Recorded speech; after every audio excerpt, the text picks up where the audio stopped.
सीधा आंसर है bar bending schedule, यानी ऑप्शन नंबर डी सही होगा, बार बेंडिंग शेड्यूल। अब हम आते हैं क्वेश्चन नंबर सेकंड में, how will you distribute place the bar at correct position. इसका मतलब आप सलाखों को सही स्थिति में कैसे वितरित करेंगे, तो इसका करेक्ट आंसर होगा ए नंबर का, by looking at drawing sketch, यानी ड्राइंग स्केच को देख करके। अब हम थर्ड नंबर का क्वेश्चन देखते हैं, how will you calculate unit weight of steel, यानी आप स्टील के यूनिट वजन की गणना कैसे करेंगे, तो इसका सही आंसर है D2/162, यानी D2 162, यानी आंसर नंबर 3 का ए सही होगा। 4 नंबर का आते हैं, how will you prevent steel from rusting at site, यानी 4 नंबर का जो है आपका क्वेश्चन है, आप साइट पर इस्पात को जंग से कैसे रोकेंगे, तो इसका सही आंसर है by keeping them away from water, यानी उन्हें पानी से दूर रखते हुए।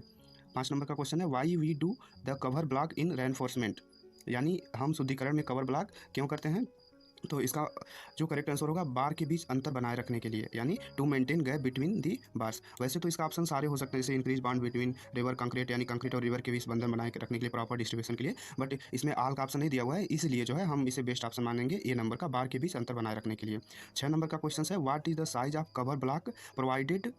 बिटवीन द रेनफोर्समेंट, इसका मतलब है शुद्धिकरण के बीच प्रदान किए गए कवर ब्लॉकों का आकार क्या है, तो इसका ऑप्शन नंबर ए करेक्ट होगा 20 mm। वैसे कहीं कहीं 25 mm भी दिया हुआ है, तो हम इसे 20 mm ही मानेंगे, इसलिए 6 नंबर का करेक्ट आंसर ए होगा। 7 नंबर में आते हैं, what is the use of the binding wire, यानी बाइंडिंग वायर का क्या यूज होता है, तो 7 नंबर का ए ऑप्शन सही होगा, make good bond between the steel wire, यानी स्टील सलाखों के बीच अच्छा बंधन बनाता है, इसलिए 7 नंबर का आंसर जो होगा ए सही होगा। 8 नंबर का आते हैं, how many cubic feet are there in cubic metre, मतलब एक क्यूब मीटर में कितने क्यूब फीट होते हैं, यानी जैसे एक होता है 1 मीटर में कितने फीट होते हैं, तो ऐसे ही एक स्क्वायर मीटर में कितने स्क्वायर फीट होते हैं, तो ऐसे ही एक क्यूब मीटर में कितने फीट होते हैं, क्यूब मतलब 3 होता है, तो इसका जो करेक्ट आंसर होगा डी ऑप्शन होगा, यानी 35.31, यानी 35.31 आंसर होगा, यानी एक क्यूब मीटर बराबर 35.31 मीटर क्यूब मीटर होगा। ओके।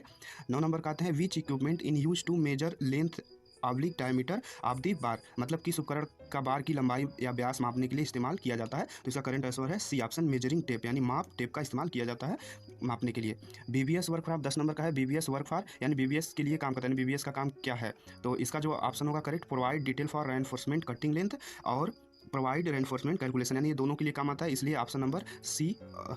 डी सही होगा, यानी ए और बी दोनों सही होगा। 11 नंबर का क्वेश्चन देखते हैं, which are the following slab reinforcement is used as chair, मतलब निम्नलिखित में से कौन सा स्लैब रेनफोर्समेंट में चेयर का उपयोग करने का उद्देश्य है, तो इसका करेक्ट आंसर होगा A option, to maintain right and thickness of layers of steel, यानी सही लेवल और सरिये की परतों की मोटाई बनाए रखने के लिए। 12 नंबर का जो क्वेश्चन है, 12 नंबर में विच standard size is used for cover block, यानी कवर ब्लॉक का स्टैंडर्ड साइज क्या होना चाहिए, तो 12 नंबर का करेक्ट आंसर है 20 mm, यानी डी ऑप्शन सही होगा 20 mm। 13 नंबर का क्वेश्चन देखते हैं, which of the following is the nominal hook length is use for ring, यानी निम्न में से कौन सा रिंग के लिए नॉमिनल हुक का लेंथ है, तो 13 नंबर का ऑप्शन 1 होगा 75 mm, यानी 75 mm, ये ऑप्शन नंबर ए सही होगा। अब हम देखते हैं, how will you calculate the length of the circular ring, यानी इसका जो फार्मूला है, हम सर्कुलर रिंग की फार्मूला का क्या यूज़ करते हैं, तो दोस्तों ये फार्मूला कई टाइप्स के मिल रहे थे, तो हमारे हिसाब से जो हमने निष्कर्ष निकाला है खोज के, तो ये डी ऑप्शन ही सही होगा, 2π × d² - d² प्लस d10d, तो आप लोग इसका सही आंसर कमेंट करिएगा, वैसे तो यही सही होगा। आते हैं 15 नंबर के क्वेश्चन पर, which is the unit weight of 32 mm steel, यानी 32 mm स्टील का जो व्यास का सरिया होगा उसका वजन क्या होगा, तो 15 नंबर का जो करेक्ट आंसर है डी ऑप्शन, 6.2 kg/मीटर। दोस्तों यहाँ पर ध्यान रखिएगा, यहाँ पर mm नहीं होगा, मीटर ही होगा, तो इसलिए आप लोग इसे ध्यान से आंसर लगाइएगा, जो व्यास का सरिया की यूनिट का वजन है 6.32 kg/मीटर होगा। ठीक है। 16 नंबर के क्वेश्चन पर आते हैं, विच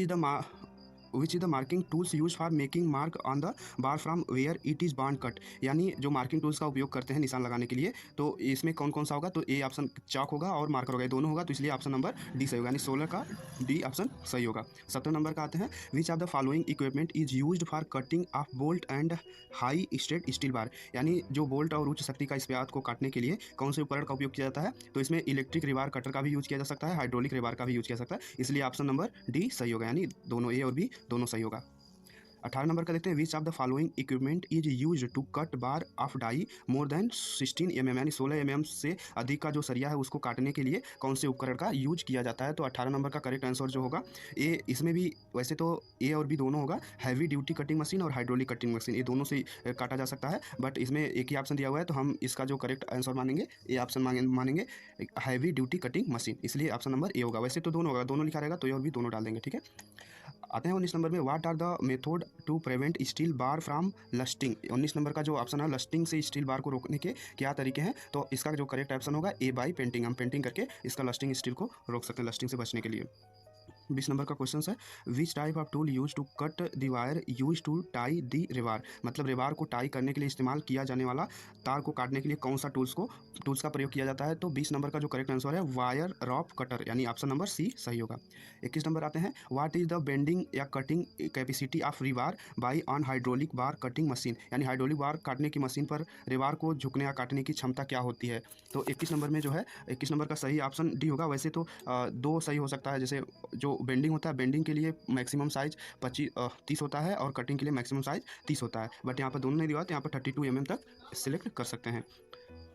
अभी आते हैं 22 नंबर के क्वेश्चन पर। 22 नंबर का जो क्वेश्चन है, what is the cutting capacity of wire rope cutter. यानी जो वायर रॉप कटर की काटने की क्षमता होगी, इसका ऑप्शन नंबर डी सही होगा, यानी 20 mm तक वह काट सकती है, यानी ऑप्शन नंबर डी सही होगा।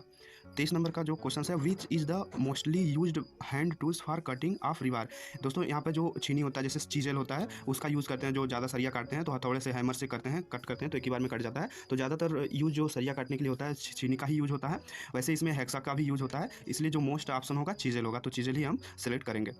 24 नंबर का ऑप्शन आते हैं, name of the following power tool. यानी पावर टूल का कौन सा नाम है, यानी जो पावर टूल्स है इसमें 24 नंबर का ये होगा बार बेंडिंग मशीन। वैसे तो सारे हैं, लेकिन आपको बार बेंडिंग स्टील फिक्सर ट्रेड में आपको बार बेंडिंग मशीन ज़्यादा उपयुक्त होगा, इसलिए ऑप्शन नंबर ए सही होगा। 25 नंबर का देखते हैं, which of the following tools